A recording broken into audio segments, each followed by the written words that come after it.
प्रथम अपडेट रही राज्यसभा निर्वाचन पर 2 जन प्रार्थी घोषणा कला बीजेडी। डाक्तर दत्तेश्वर होता एवं संतृप्त मिश्र को मिला टिकेट। परवर्ती अपडेट रही एचपीवी टीकाकरण शुभारंभ कले प्रधानमंत्री मोदी। कैंसर मुकाबिला 9 ରୁ 14 वर्षर बालिका को मिलिबो टीका बोली सूचना रही, जार लक्ष्य गर्भाशय कर्कट को रोकिबा। यह पदक्षेप महिला मानक मध्यरे कर्कट रोगर प्रमुख कारण मध्यरु गोटिए को रोकिबा पई एक प्रमुख प्रतिरोधक स्वास्थ्य सेवा अभियान बोली तथ्य रहुछि। परवर्ती अपडेट रहुछि होली रे केउठी केते दिन स्कूल छुट्टी देखंतु संपूर्ण लिस्ट। 2026 रो होली पर्व छुट्टी को नहीं लोकंक मनरे द्वंद्व आनी देछि। छात्र छात्री आरंभ करी अभिभावक पर्यंत समस्ते द्वंद्व रे। होली छुट्टी मार्च 3 ना 4 तारिख रे हेबो बोली सूचना रहुछि। अनेक राज्य रे सरकारी कैलेंडर एवं स्थानीय पर्व मध्य पार्थक्य रही, तेणु स्थानीय पर्व पर छुट्टी घोषणा होती भिन्न भिन्न राज्य रे भिन्न भिन्न दिन बोली सूचना रही। तो जेपरिक उत्तर प्रदेश रे 3 दिन स्कूल छुट्टी रहिबो, मार्च 2 तारिख 3 तारिख 4 तारिख छुट्टी रहिबो बोली सूचना रही। तो सही भली ओडिशा रे 4 तारिख दिन स्कूल छुट्टी रहिबो बोली तथ्य रही, कारण 4 तारिख दिन होली पालन कराजिबो आ 3 तारिख दिन होची दोल पूर्णिमा। परवर्ती अपडेट रही एणिकी आ पीसीआर कर्मचारी मनमानी चलबनी।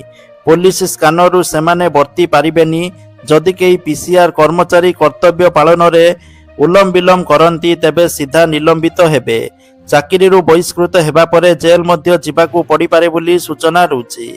परवर्ती अपडेट रही इंग्राजी नाम परिवर्ते प्रामाणिक ओडिया नाम व्यवहार कराजिबो। विभिन्न जिलापालंकु चिठी लिखिले राजस्व सचिव।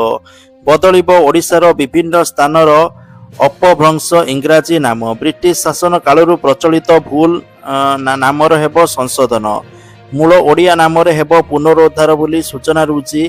नाम परिवर्तन पई प्रस्ताव पठाइबा निमंते जिलापाल मानकु चिठी लिखिले राजस्व विपर्यय परिचालना विभागर अतिरिक्त मुख्य शासन सचिव। परवर्ती अपडेट रही निर्दिष्ट समय सीमा मध्य बकेया भू राजस्व एवं जलकर आदाय निर्देश। जिलापालंकु चिठी लिखिले अतिरिक्त मुख्य शासन सचिव अरविंद पाढ़ी।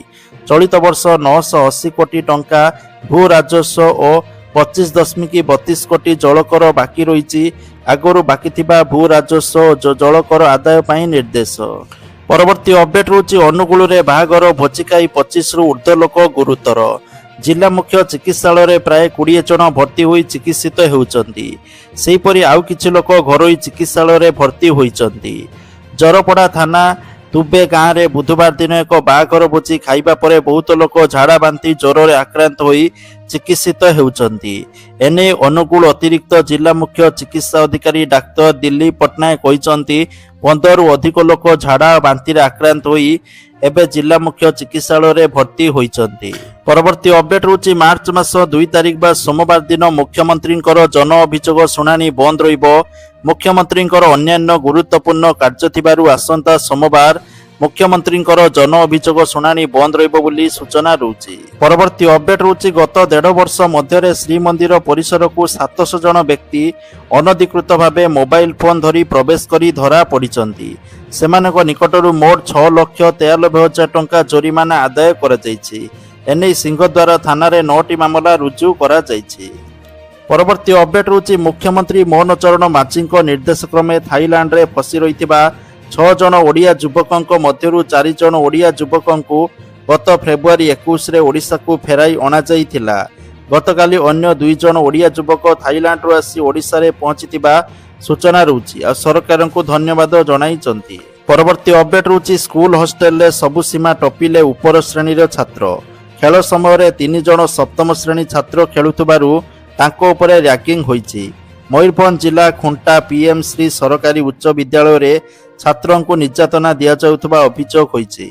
नवम श्रेणी रो छात्र माने 3 जन सप्तम श्रेणी रो छात्रों को हॉस्टेल बाहर आंठेई देइथिले। एही वीडियो एबे सोशल मीडिया रे भाइराल हेबारे लागिछि। आंठेईथिबा छात्रों को पचारिबारु सेमानकु नवम श्रेणी रो छात्र आंठेईथिबा सेमाने कहिथिले। सेमानको कहिबा अनुसार 8 रु 9 जन छात्र जूनियर पिलांको माड़ मारिबा सहित आंठेई देइचंती। दीर्घ समय धरी एहीपरि आंठेई देइथिले एवं पूर्वर मध्य एहीपरि घटना घटिछि बोली अभिभावकଙ୍କୁ छात्र माने अभियोग करिसंती।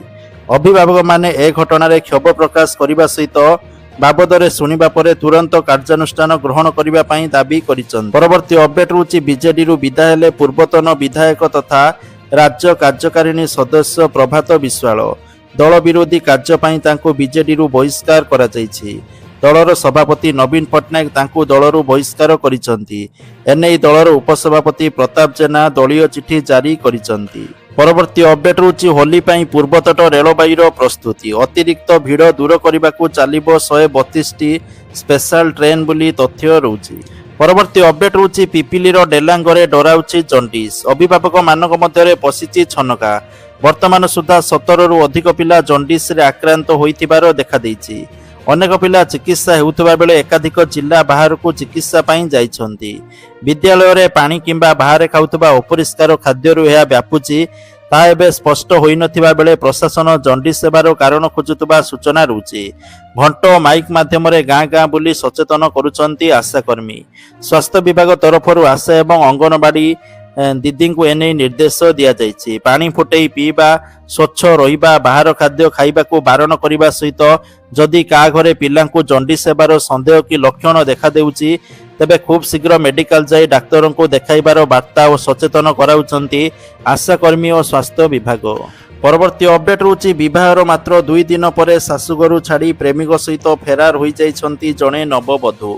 ଏଭଳି ଏକ ଅଭାବନୀୟ ଘଟଣା ଦେଖିବା ପାଇଁ ମିଳିଛି ବୌଦ୍ଧ ଜିଲ୍ଲା କଣ୍ଟାମାଳ ଥାନା ଅଞ୍ଚଳରେ। ନବବଧୂ ଜଣକ ନିଜ ସ୍ୱାମୀକୁ ଛାଡ଼ି ପୁରୁଣା ପ୍ରେମିକଙ୍କ ହାତ ଧରି ପଳାଇଥିବା ବେଳେ ପୋଲିସ ଉଭୟଙ୍କୁ ଅଟକ ରଖିଛି।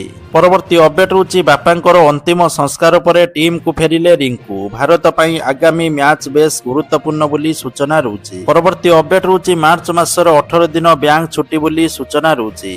ଆରବିଆଇ ପକ୍ଷରୁ ଛୁଟି ତାଲିକା ଜାରି କରାଯାଇଛି। ବିଭିନ୍ନ ରାଜ୍ୟରେ ଭିନ୍ନ ଭିନ୍ନ ଛୁଟି ରହିଛି, ତେଣୁ ଛୁଟି ତାଲିକା ଅଲଗା ଅଲଗା ରାଜ୍ୟରେ କିଛି କିଛି ଭିନ୍ନ ହୋଇପାରେ ବୋଲି ଆଶା କରାଯାଉଛି। ପରବର୍ତ୍ତୀ ଅପଡେଟ୍ ହେଉଛି ଇରାନ ଉପରେ ଆକ୍ରମଣ କଲା ଇସ୍ରାଏଲ। ସମଗ୍ର ଦେଶରେ ଜରୁରୀକାଳୀନ ସ୍ଥିତି ବୋଲି ତଥ୍ୟ ରହୁଛି।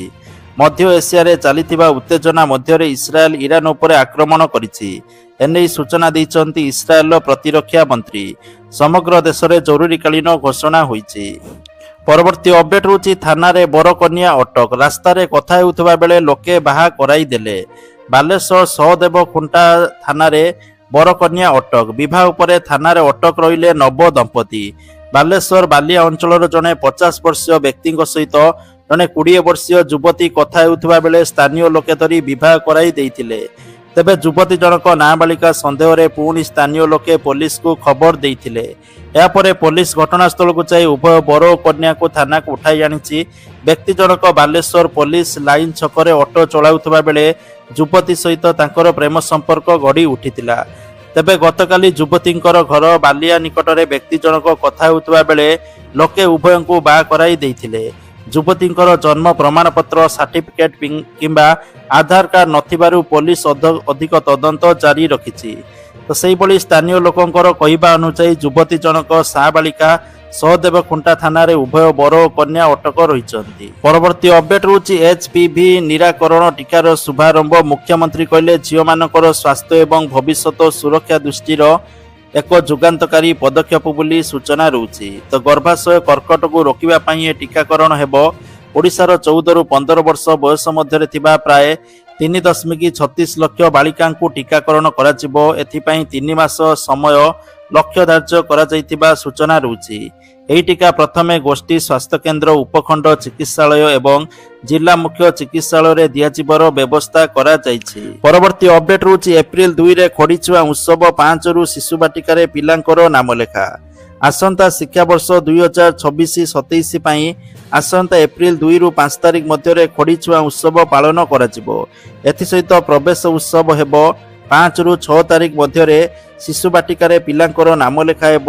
ଏଥିସହିତ 6 ବର୍ଷର ପିଲାଙ୍କର ପ୍ରଥମ ଶ୍ରେଣୀରେ ନାମଲେଖା କରାଯିବ। ଏନେଇ ବିଦ୍ୟାଳୟ ଗଣଶିକ୍ଷା ବିଭାଗ ପକ୍ଷରୁ ସମସ୍ତ ଜିଲ୍ଲା ଶିକ୍ଷା ଅଧିକାରୀଙ୍କୁ ନିର୍ଦ୍ଦେଶ ଦିଆଯାଇଛି। ବିଭାଗ ପକ୍ଷରୁ କୁହାଯାଇଛି ଓଡ଼ିଶା ଶିକ୍ଷା ସର୍ବେକ୍ଷଣ ଦ୍ୱାରା ଗ୍ରହଣ କରାଯାଇଥିବା ତଥ୍ୟକୁ ଆଧାର କରି ନାମଲେଖା ହେବ। ଅଙ୍ଗନବାଡି କେନ୍ଦ୍ର ଓ ପ୍ରି ସ୍କୁଲର ଏହି ତଥ୍ୟ ସଂଗ୍ରହ କରାଯାଉଛି। ଶିଶୁ ବାଟିକା ପ୍ରଥମ ଶ୍ରେଣୀରେ ପିଲାମାନେ ଯେପରି ନାମ ଲେଖାଇବେ ସେଥିପ୍ରତି ଧ୍ୟାନ ଦେବାକୁ କୁହାଯାଇଛି। ପିଲାମାନେ ଖଡ଼ି ଛୁଇଁ ଆରମ୍ଭ କରିବେ ପାଠପଢ଼ା। पारंपरिक रीतिनीति रे पिलांकर हेबो विद्यालय प्रवेश उत्सव बोली तथ्य रहउची। प्रस्तुति अनुसार स्कूल रे पिलांकु फूल चंदन देई स्वागत करा जिवो। एथि सहित पिलांकु शिक्षा किट बंटन हेबो। परवर्ती अपडेट होची 50 मूल्यांकन केन्द्र रे पहुंचिला मैट्रिक उत्तर खाता। मार्च मास 19 तारिख रु आरंभ हेबो मैट्रिक खाता देखा बोली सूचना रहउची। मे मास प्रथम नहले द्वितीय सप्ताह रे मैट्रिक रिजल्ट प्रकाश पाइबो। परवर्ती अपडेट होची कटक रो दहीबरा आलुदम रो महक सारा विश्व रे पहुंची सारिलानी, किंतु याकू स्वतंत्र भारतीय खाद्य भाबे जीआई मान्यता मिली नाही। मार्च मास 1 आज पालन हेबो दहीबरा आलुदम दिवस। जीआई मान्यता पाई दस्तावेज प्रस्तुत होइतिबा तथ्य रहउची। परवर्ती अपडेट रहउची आसंता मार्च मास 14 रे चलित वर्षर प्रथम राष्ट्रीय लोक अदालत अनुष्ठित हेबो। खोर्धा जिल्लार समस्त विचार विभागीय अदालत तथा भुवनेश्वर, खोर्धा, मानपुर, चिलिका, टांगी, जटणी और बेगुनिया ठारे लोक अदालत चलिबो बोली जिला आईन सेवा प्राधिकरण सचिव सोलोमी साहू सूचना देइचंती। लोक अदालत रे समस्त प्रकार विचाराधीन मामला तथा फौजदारी, चेक बाउंस, बैंक ऋण, राजस्व, मोटरयान दुर्घटना, श्रम, नियुक्ति, विद्युत, पानीय जल, टेलीफोन, अनादेय बैंक खिलाफ ऋण, अनादेय वैवाहिक विवाद, छाड़पत्र व्यतीत जमी अधिग्रहण, चाकरी संबंधी आदि समस्तर समाधान हेबो बोली तथ्य रहउची। लोक अदालत रे मामला फैसला पाई कौनसी आर्थिक खर्च आवश्यक पड़ेनी। यह अदालतर राय चूड़ांत वैध। जदि कौनसी विचाराधीन मामला लोक अदालत माध्यम रे समाधान हुए पूर्वरु पैठ करा जाइथिबा कोर्ट फी मध्य फेरा जिबार व्यवस्था रही। परवर्ती अपडेट रहउची बरगढ़ रे मैट्रिक परीक्षा रे विभ्राट मोबाइल रे घुरी बुलिला हाथलेखा प्रश्न। ओएमआर उत्तर खाता भाइराल होइतिबा सूचना रहउची। तो एई दिन सामाजिक विज्ञान परीक्षा थिबा सूचना रही। परवर्ती अपडेट रहउची खरा तार प्रभाव देखाइलानी, बढ़िबारे लागिची तापमात्रा। तो विभिन्न स्थान रे तापमात्रा 35 डिग्री ऊपर थिबा देखिबा पाई मिलिची। आसंता 2 रु 3 दिन रे आउरी तापमात्रा 2 रु 3 डिग्री सेल्सियस बढ़िबो बोली तथ्य रहउची। केवल दिन नुहे एणिकी रातिर तापमात्रा मध्य वृद्धि पाइबो। आसंता 2 दिन रे सर्वनिम्न तापमात्रा 2 रु 3 डिग्री बढ़िबो बोली आशंका करा जाउची। परवर्ती अपडेट रहउची सुभद्रा योजना को नहीं आसिला बड़ खबर। सुभद्रा योजना रे एई मेसेज आसिला एमानंकु टंका मिलिबो नाही। तो समस्त जानिथिबे मार्च मास 8 तारिख अंतर्जातीय महिला दिवस रे सुभद्रा योजना रो चतुर्थ पर्याय टंका मिलिबो। किंतु ता पूर्वरु बड़ खबर आसीची। वर्तमान बहुत सारा हिताधिकारी मानकर री केवाईसी देखौची। री केवाईसी माने आपण माने जनसेवा केंद्र जाई थरे चेक करंतु आपणकर री केवाईसी देखौची कि नाही। जदि री केवाईसी देखौची ताहले आपनको आउ थरे केवाईसी करिबा पई पड़िबो। ओटीपी देइकिउ, फिंगरप्रिंट देइकि देउ बा आखि स्कान देइकिउ जहा भी करिकि आपण माने पुणी थरे री केवाईसी करिवे। जदि री केवाईसी न करिवे ताहले आपनको पैसाटी मिली न पारे, कारण वर्तमान बहुत सारा एभली शो करुतबा देखा देइछि। ता सहित जो माने सबु अभियोग करथिले, बहुत सारा हिताधिकारी माननको पैसा मिली नथिला, सेमाने अभियोग करथिले, सेमानको वर्तमान मेसेज आछि जे आपनकर अभियोगर समाधान हो जाइछि, आपनको टंका मिलिबो। जो माननको मेसेज आसीछि सेमानको टंका मिलिबो। जेतेटा किस्ती भी पाइ नांती सब किस्ती आपनको महिला दिवस बा मार्च मास 8 तारिख रे प्रदान करा जिवो। ता सहित बहुत सारा महिला अयोग्य भाव में चिन्हट होइचंती, सेतिपई हिताधिकारी तालिका चेक करंतु। जदि आपनकर प्रत्याख्यान बा अयोग्य लिस्ट रे ना अछि ताहले आपनको आगामी दिन रे टंका मिलिबोनी। तो बाकी जो मानकर सब किछि ठीक अछि सेमानको टंका मिलिबो। ता सहित सुभद्रा योजना रे आउ एक अपडेट, आपण माने निज बैंक खाता थरे चेक करंतु बैंक खाता एक्टिव अछि कि नाही। जदि बैंक खाता एक्टिव नाही ताहले आपण माने केवाईसी करिबा पई परामर्श दिया जाउछि।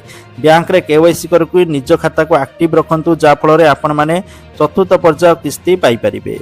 परवर्ती अपडेट रहउछि सरकारଙ୍କର डिजिटल कृषि अधीन रे एग्रिस्टा कृषक पंजीकरण जारी रहिछि। समस्त वर्गर चाषी तथा सीएम किसान, पीएम किसान हिताधिकारी माने एथिरे पंजीकृत हेबा अनिवार्य, माने पंजीकृत हेबा आवश्यक दस्तावेज आधार कार्ड, आधार संयुक्त मोबाइल नंबर, निज नाम रे जमी पट्टा थिबा आवश्यक। जमी जमा रेकर्ड निज नाम रे नथिले कोन करिवे ना मृत जमीधारकंकर मृत्यु प्रमाणपत्र किंबा उत्तराधिकारी प्रमाणपत्र सहित तहसील कार्यालय रे जोगाजोग करी जमी पट्टा बा आरओआर रे नाम संशोधन कराइबा पई परामर्श।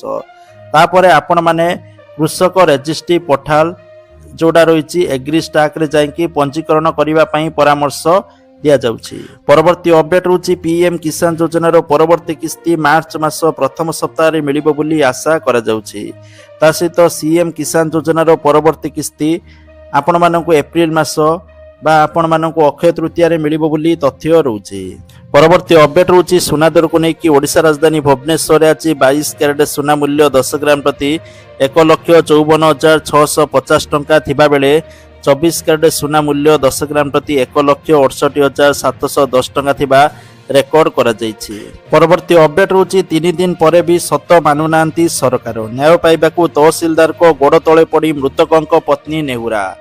ରାଜନଗର ଚାଷୀ ମୃତ୍ୟୁ ଘଟଣାକୁ ନେଇ ଏହା ଭିତରେ 3 ଦିନ ପୂରିଲାଣି, ତଥାପି ରହସ୍ୟ ଉପରୁ ପରଦା ଉଠାଇ ପାରୁନି ପୋଲିସ। ଅନ୍ୟପଟେ ଚାରିଆଡୁ ଚାପ ପଡ଼ିବା ପରେ ଖୋଳତାଡ଼ ଆରମ୍ଭ କରିଛି ପ୍ରଶାସନ। ସେପଟେ ରାଜ୍ୟର ବିଭିନ୍ନ ସ୍ଥାନରୁ ଆସିଛି ମଣ୍ଡି ଅବ୍ୟବସ୍ଥାର ଚିତ୍ର। ବ୍ୟବସ୍ଥା ଉପରୁ ଯେତେବେଳେ ଭରସା ତୁଟିଯାଏ, ମୃତ୍ୟୁ ପରେ ବି କାରଣକୁ ନେଇ ଛକାପଞ୍ଝା ଲାଗି ରହେ। କେନ୍ଦ୍ରାପଡ଼ା ଜିଲ୍ଲା ରାଜନଗରରେ ମୃତ ଚାଷୀ ତ୍ରିଲୋଚନଙ୍କ ପତ୍ନୀ ତହସିଲଦାରଙ୍କ ଗୋଡ଼ ତଳେ ପଡ଼ି ନ୍ୟାୟ ମାଗୁଛନ୍ତି। ଏହାକୁ ନେଇ ଚାରିଆଡ଼େ ଚର୍ଚ୍ଚା ଭିତରେ ରାଜନଗରରେ ପହଞ୍ଚିଛି ଜିଲ୍ଲା ପ୍ରଶାସନ। ଜିଲ୍ଲା ଅତିରିକ୍ତ ଯୋଗାଣ ଅଧିକାରୀଙ୍କ ନେତୃତ୍ୱରେ 4 ଜଣିଆ ଟିମ୍ ଡାଙ୍ଗମାଳ ସମବାୟ ସମିତି ଯାଇ ଯାଞ୍ଚ କରିଛନ୍ତି। ମୃତ ଚାଷୀ ତ୍ରିଲୋଚନଙ୍କ ପରିବାରକୁ ଭେଟି ବିଭିନ୍ନ ବିଷୟରେ ପଚାରି ବୁଝିଛନ୍ତି। ରାଜନଗର ଚାଷୀ ମୃତ୍ୟୁ ଅଭିଯୋଗ ପରେ ଜୋର ଧରିଛି ରାଜନୀତି। ବିରୋଧୀ ସରକାରଙ୍କୁ ଦୋଷ ଦେଉଥିବା ବେଳେ ଶାସକ ଦଳ ମାନିବାକୁ ନାରାଜ। ଏହା ଭିତରେ ଗ୍ରାଉଣ୍ଡ ଜିରୋରେ ସ୍ଥିତି ଦେଖିଛି ନ୍ୟୁଜ୍ ଚ୍ୟାନେଲ। ମଣ୍ଡି ଅବ୍ୟବସ୍ଥାକୁ ନେଇ ତମ୍ବି ତୋଫାନ ଚାଲିଥିବା ବି ସ୍ଥିତିରେ ସୁଧାର ଆସିନି। ରାଜନଗର ମିଲ୍ରେ ଲାଗିଛି ଧାନ ବସ୍ତା ଲଦା ହୋଇଥିବା ଗାଡ଼ିର ଲମ୍ବା ଲାଇନ୍। ତ୍ରିଲୋଚନଙ୍କ ଭଳି ଧାନ ବିକିବାକୁ ଆସି ପେଶି ହେଉଛନ୍ତି ବିଭିନ୍ନ ଚାଷୀ। ମଣ୍ଡିରୁ ଧାନ ନ ଉଠିବାରୁ ମାଥିଲିରେ ଆନ୍ଦୋଳନକୁ ଓହ୍ଲାଇ ପ୍ରତିବାଦ କରିଛନ୍ତି। ତ୍ରିଲୋଚନଙ୍କ ପୁଅ ତାଙ୍କ ବାପାଙ୍କର ମୃତ୍ୟୁ ପାଇଁ ଦାୟୀ ଥିବା ବ୍ୟକ୍ତିଙ୍କ ବିରୁଦ୍ଧରେ ଦୃଢ଼ କାର୍ଯ୍ୟାନୁଷ୍ଠାନ ଦାବି କରି ଲିଖିତ ଅଭିଯୋଗ କରିଛନ୍ତି। ମଣ୍ଡି ଯନ୍ତ୍ରଣା ସହି ନପାରି ତ୍ରିଲୋଚନଙ୍କ ହୃଦଘାତରେ ଜୀବନ ଯାଇଛି ବୋଲି ପ୍ରଥମରୁ କହି ଆସୁଛନ୍ତି ତାଙ୍କ ପରିବାର। ପରବର୍ତ୍ତୀ ଅପଡେଟ୍ ହେଉଛି ମହାନଦୀ ଜଳ ବିବାଦକୁ ନେଇ ଓଡ଼ିଶା ଗସ୍ତରେ ଅଛନ୍ତି ଟ୍ରିବ୍ୟୁନାଲର ସଦସ୍ୟ। ଗତକାଲି ହୀରାକୁଦ ଚିପିଲିମାରେ ଅନୁଧ୍ୟାନ କରିବା ପରେ ସମ୍ବଲପୁରରେ ମା ସମଲେଇ ଦର୍ଶନ କରିବା ପରେ ସମଲେଇ ପ୍ରକଳ୍ପ ବୁଲି ଦେଖିଛନ୍ତି। ଅନ୍ୟପଟେ ଟ୍ରିବ୍ୟୁନାଲକୁ ବିରୋଧ କରି କଟକରେ ପ୍ରତିବାଦ କରିଛି ମହାନଦୀ ବଞ୍ଚାଅ ଆନ୍ଦୋଳନ। ଓଡ଼ିଶା ଓ ଛତିଶଗଡ଼ ମଧ୍ୟରେ ମହାନଦୀ ବିବାଦ ସମାଧାନ ପାଇଁ ଚାଲିଛି ବାଟ ଖୋଜା। ଉଭୟ ରାଜ୍ୟର ସ୍ୱାର୍ଥ ଯେମିତି ସୁରକ୍ଷିତ ରହିବ ତାକୁ ନଜରରେ ରଖି ପାଦ ପକାଉଛନ୍ତି ଟ୍ରିବ୍ୟୁନାଲ ଟିମ୍। ପରବର୍ତ୍ତୀ ଅପଡେଟ୍ ହେଉଛି ହିଟ୍ ୱେଭ୍ ଜାରି କଲା ଆଇଏମ୍ଡି। ଏବେଠାରୁ ପ୍ରବଳ ଖରା ଆଗକୁ କେତେ? ଚଳିତ ବର୍ଷ 50 ଡିଗ୍ରୀ ପାର କରିବ ତାପମାତ୍ରା ବୋଲି ଅନୁମାନ କରାଯାଉଛି। ପରବର୍ତ୍ତୀ ଅପଡେଟ୍ ହେଉଛି ମାର୍ଚ୍ଚ ମାସ 3 ତାରିଖରେ ଅନୁଷ୍ଠିତ ହେବ ବିରଳ ଚନ୍ଦ୍ରଗ୍ରହଣ। ଏହା ପ୍ରଥମ ଚନ୍ଦ୍ରଗ୍ରହଣ ବୋଲି ସୂଚନା ରହୁଛି 2026 ବର୍ଷର। ତ ଏହି ଚନ୍ଦ୍ରଗ୍ରହଣ ଦୋଳ ପୂର୍ଣ୍ଣିମା ଦିନ ପଡ଼ିବ। ଏହି ଚନ୍ଦ୍ରଗ୍ରହଣ ମାର୍ଚ୍ଚ ମାସ 3 ତାରିଖ ଅପରାହ୍ନ 3:20ରେ ଆରମ୍ଭ ହେବ। ସନ୍ଧ୍ୟା 6:46 ପର୍ଯ୍ୟନ୍ତ ରହିବ ବୋଲି ସୂଚନା ରହୁଛି। ଏହା ଭାରତ ଏବଂ ବିଦେଶର କିଛି ସ୍ଥାନରେ ଦୃଶ୍ୟମାନ ହେବ ବୋଲି ତଥ୍ୟ ରହୁଛି। ତ ଦେଖନ୍ତୁ, ଆପଣମାନେ ଏହି ଗ୍ରହଣକୁ 6ଟାରୁ 6:46 ପର୍ଯ୍ୟନ୍ତ ଦେଖିପାରିବେ। ତା ସହିତ ସୂତକ କାଳ ଗ୍ରହଣ ଲାଗିବାର 9 ଘଣ୍ଟା ପୂର୍ବରୁ ମାନେ ସକାଳ 6:20ରୁ ଆରମ୍ଭ ହେବ ସୂତକ କାଳ। ତା ପୂର୍ବରୁ ଦେବନୀତି ଯାହା କରିବା କଥା କରିଦେବେ, ଅନ୍ନ ଭୋଜନ ଯାହା କରିବା କଥା କରିଦେବେ, କାରଣ 6:20 ପରେ ଭୋଜନ ନିଷେଧ। ଗର୍ଭବତୀ ମହିଳାମାନେ ଏହି ସମୟରେ ସତର୍କ ରହିବା ଜରୁରୀ। ଗ୍ରହଣ ସମୟରେ ଗର୍ଭବତୀ ମହିଳାଙ୍କୁ ଚନ୍ଦ୍ରକୁ ନ ଦେଖିବା ପାଇଁ କଡ଼ା ପରାମର୍ଶ ଦିଆଯାଇଛି, କାରଣ ଏଥିରେ କ୍ଷତିକାରକ କିରଣ ରହିଥାଏ ଯାହା ଆଖି ଏବଂ ଶିଶୁଙ୍କ ଉପରେ ପ୍ରଭାବ ପକାଇପାରେ ବୋଲି ସୂଚନା ରହୁଛି। ତା ସହିତ ଗର୍ଭବତୀ ମହିଳାମାନେ ଏହି ସମୟରେ ଖାଦ୍ୟ ଖାଇବା ଅନୁଚିତ। ଶିଶୁର ସ୍ୱାସ୍ଥ୍ୟକୁ ଧ୍ୟାନରେ ରଖି ଫଳ କିମ୍ବା ଲାଇଟ୍ ଖାଦ୍ୟ ଖାଇପାରିବେ ବୋଲି ସୂଚନା ରହୁଛି। ତୀକ୍ଷ୍ଣ ବସ୍ତୁ ଯେପରିକି କଇଁଚି, ଛୁରୀ, ଛୁଞ୍ଚି ଇତ୍ୟାଦି ବ୍ୟବହାର କରିବା ଠାରୁ ଦୂରେଇ ରହିବା ଉଚିତ। ପରବର୍ତ୍ତୀ ଅପଡେଟ୍ ରହୁଛି ଏହି ଯୋଜନାରେ ମହିଳାଙ୍କୁ ସରକାର ଦେବେ 11,000 ଟଙ୍କା ବୋଲି ସୂଚନା ରହୁଛି। ମହିଳାଙ୍କ ପାଇଁ ନିୟମିତ ସମୟ ଅନ୍ତରାଳରେ ବିଭିନ୍ନ ଯୋଜନା କାର୍ଯ୍ୟକାରୀ କରୁଛନ୍ତି ସରକାର। ମହିଳାମାନଙ୍କୁ ମୋଦି ସରକାର ଦେବେ 11,000 ଟଙ୍କା। ଏହି ଯୋଜନାର ନାଁ ରହୁଛି ପ୍ରଧାନମନ୍ତ୍ରୀ ମାତୃ ବନ୍ଦନା ଯୋଜନା। ଏଥିରେ 2ଟି ଶିଶୁ ପାଇଁ ଏହି ଟଙ୍କା ଦିଆଯିବ। ପ୍ରଧାନମନ୍ତ୍ରୀ ମାତୃ ବନ୍ଦନା ଯୋଜନା ଅଧୀନରେ ଗର୍ଭବତୀଙ୍କୁ ବିଭିନ୍ନ କିସ୍ତିରେ 11,000 ଟଙ୍କା ଆର୍ଥିକ ସହାୟତା ପ୍ରଦାନ କରାଯାଇଥାଏ ବୋଲି